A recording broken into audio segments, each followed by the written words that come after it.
ఊరూరు తిరిగి వచ్చిన మన పాలంపేట ఏ కొల్లేపాలి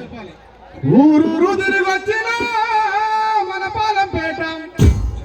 నీ ఒడిలోకి రాకుండా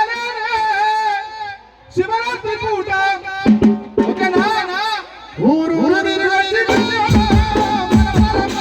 ఊరు తిరిగి వచ్చిన మన పాలంపేట